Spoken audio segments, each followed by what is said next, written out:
What's up, my friends? Welcome.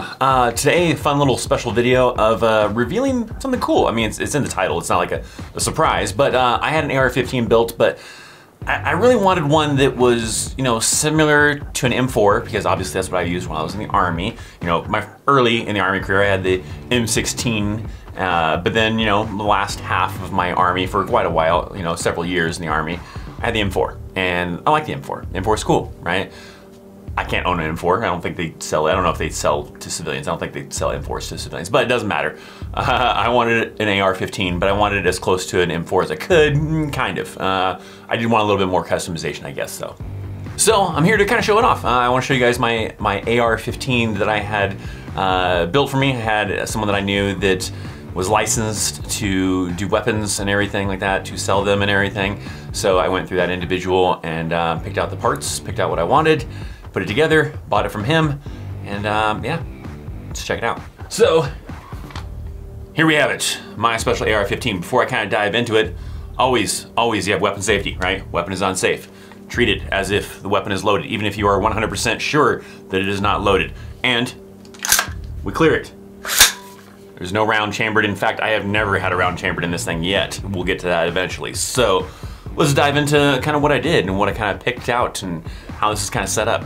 So let's start off with the obvious thing that you probably notice that stands out that is very different from other AR-15s, your normal AR-15, or even just your normal M4, I guess you could say. That is the magazine well, all right? So the magazine well right here is a skull.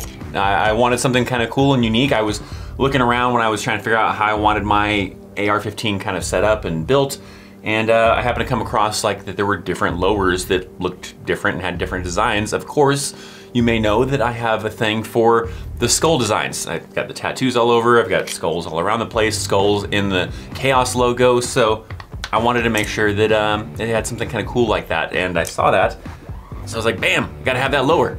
So this lower is made by a company called Sharp Brothers. It's called the Jack, and I think it's cool. I like that it's got that skull kind of magazine well. I have an empty magazine right here to kind of show you what it looks like with a magazine inside of it, just to give you that demonstration. It looks pretty cool. It looks cool without it, with it, so I think it kind of adds that kind of cool, unique kind of look to it. The safety area, because it's still part of that lower thing, kind of looks kind of cool too. I mean, it's just got kind of either a bullet crossed out saying, no pew pew kind of a thing, and then you got a bullet, and then it's even still got a mode that looks like burst, but the weapon doesn't actually go into burst. This thing can't fire in burst. It's not set up in that kind of way to be capable of doing that. And I think there's modifications you could do to do that. I don't know what those are. I'm not a gunsmithing kind of person, but the switch doesn't actually even move into that burst mode, but it's not capable of actually burst. So this is only capable of safe and one shot at a time. Things that are just like an M4, right? The buttstock, right? It is collapsible. So I can move and collapse the buttstock. It's got a sling hold for it to put a sling on it. I don't have a sling for it. I don't know if I'll get a sling for it because I don't think I really need one. I won't be going hunting with this. It'll probably just be for fun, like target practice, going to the range, shooting at targets or whatever kind of a thing. So I probably won't need a sling. I don't know, maybe at a future point I might get one.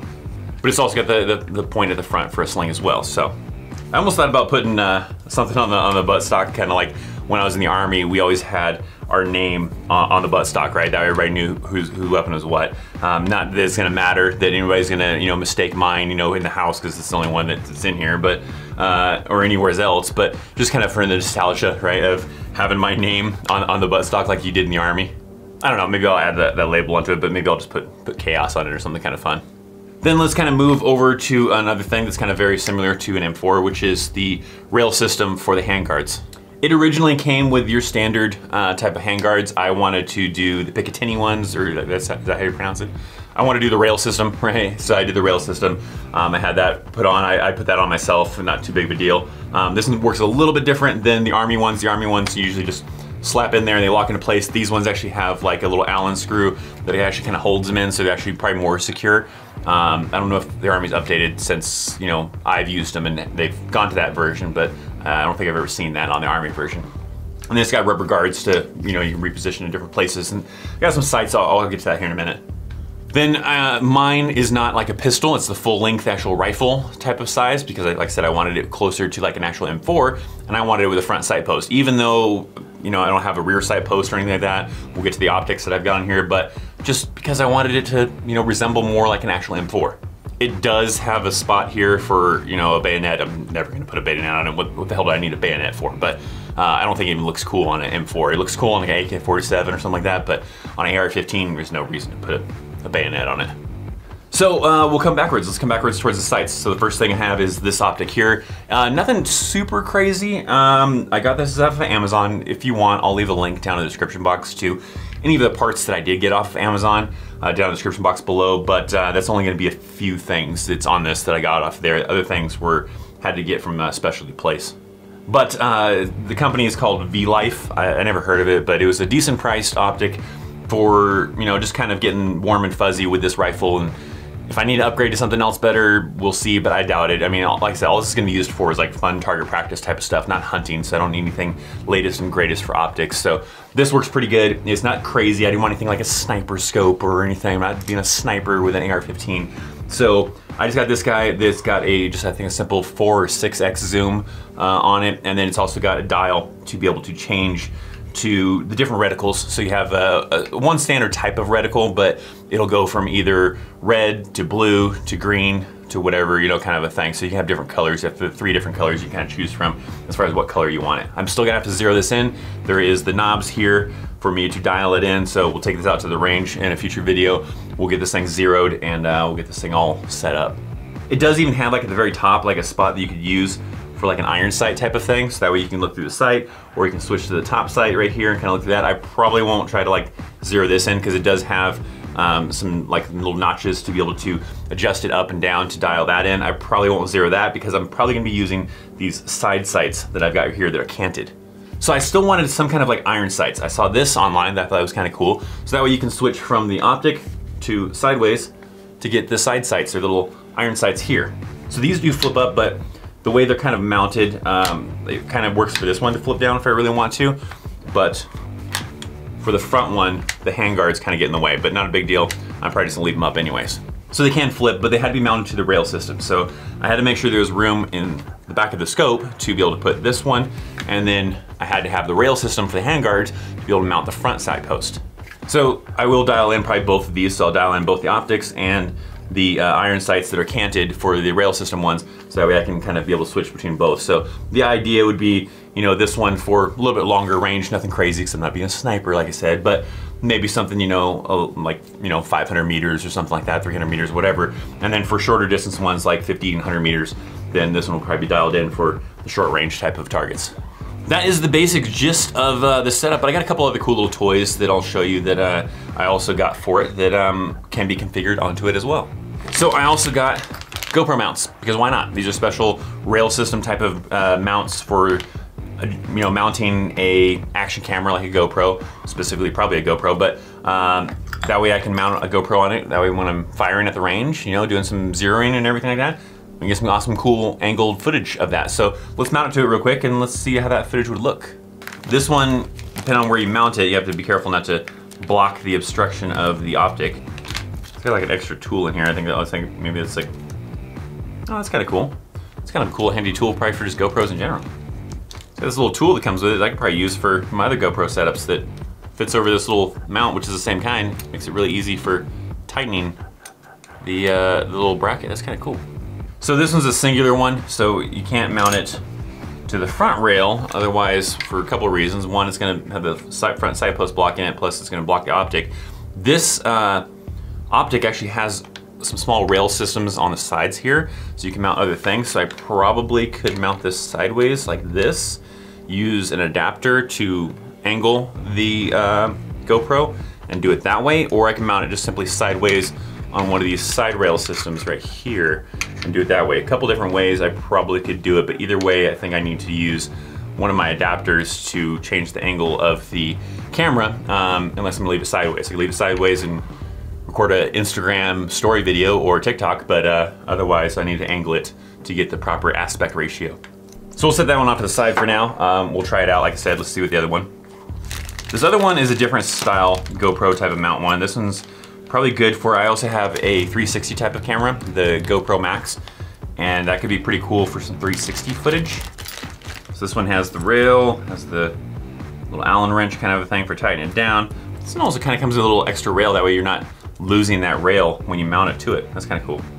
So this one, it kind of sticks out. So it mounts to the rail, maybe something like this, and then the GoPro right here, so it's off to the side already. So this one would be probably a really good one to be able to kind of add to it for being able to see kind of the perspective, or angling it back at me so you can see me as I'm firing. But that's the great thing about like the GoPro Max. It records in 360, and I can convert that just to regular video, so that way I can be recording both the front and back and have both footage. So either way, we can get some pretty cool angles, I think, with these mounts. Let's see what they would look like. I don't know if I'll go through the process of using it with the GoPro Max to convert the footage, but we'll do it with a regular GoPro and kind of just see the different angles. So this first one is probably not actually gonna work. Because it's metal, it doesn't kind of grip the camera very well. This is the GoPro Hero 8 Black, so it has the built-in kind of one. I don't know if I used one of the older ones that has the actual casing would grip better inside there, but because it's metal, it doesn't flex like the plastic ones do. So like the plastic ones will grip onto it. I hope I don't have the same issue with the other one. The other one's kind of metal, is metal too. So hopefully I don't have the same issue with that one, but you can't tighten it down to keep it from moving. If I mounted this upside down, maybe on the bottom of the handguard, then it would hang upside down, but you could probably get a lot of movement when you're firing, so that'd probably be a problem. So if I'm gonna even make this work, I'm gonna have to put something in between to give it a little bit of extra padding to keep it still. Otherwise it's not gonna end up working. So that one's kind of a fail. I'm gonna be leaving a bad review on Amazon probably. So that would probably take a little bit of kind of adjustment to figure something out from that. There's a screw on the bottom of it too. It's really strange. I mean, you guys can't probably see it right there, but there's a screw right here on the bottom, almost like for like mounting a regular camera. I don't know if that's what that's supposed to be for. Like it's like a spot for like a tripod type of mount, but kind of strange. I feel like before I mount this other one, I should probably just try it before I throw it on there and see if it's gonna even work. This one's sort of got the same-ish problem. This one definitely not as bad. This one is gonna add wobble to it, so it's not gonna be very balanced and sturdy. It holds to where it doesn't flip forward like that one does, but it does move quite considerably. I mean, the good thing, I mean, this camera, the 8 Black, does have amazing like image stabilization, so you probably wouldn't notice in video footage. So that's probably not too big of a deal, especially with the Hero 8, but a little annoying. All right, so we're mounted with the longer bracket. Like I said, that one moves, so I have to kind of hold it, but yeah, that's pretty cool. The stabilization, I think, kind of does a weird thing where it's kind of adjusting, so it makes it look like the barrel moves, sort of. I don't know, but that's a really cool view. I think I have it on the wide kind of view too. So if I maybe make some adjustments to this mount, it could be kind of a cool little mount to kind of be able to work with. I don't know. Let's try it from the first perspective, or from the view of looking at me perspective.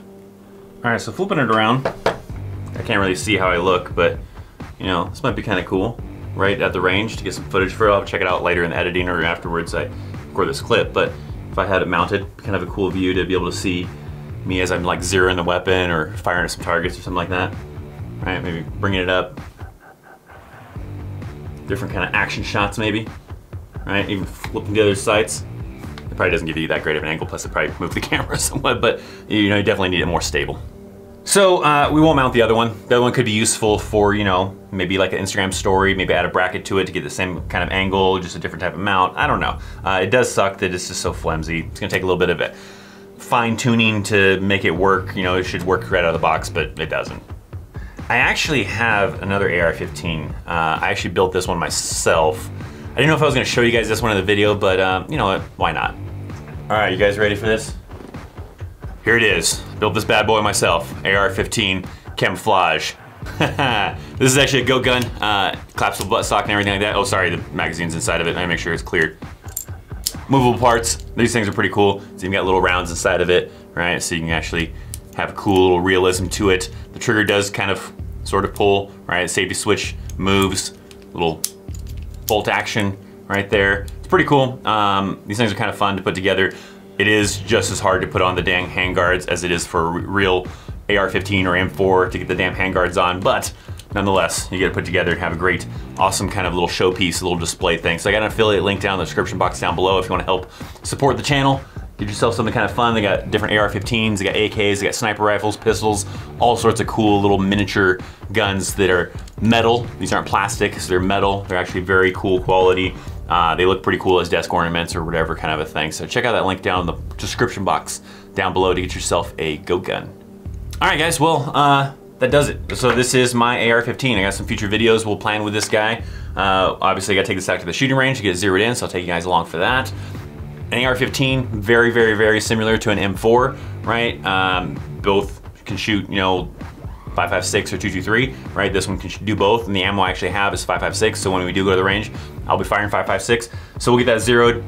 The cleaning of it, same kind of a thing, so we'll take it apart, clean it, so I have some videos for that to kind of show you how to do that, maybe prepare you for the Army, maybe gun enthusiast, whatever the case is. So if you just want to see how this thing comes apart to get cleaned, we'll do some cleaning videos, some firing videos, all sorts of kind of videos with it. So some different videos I got planned around this to have a good time and also educate you guys before maybe head off to the Army, or maybe you're already in the Army and you're just interested in AR-15s, whatever the case is.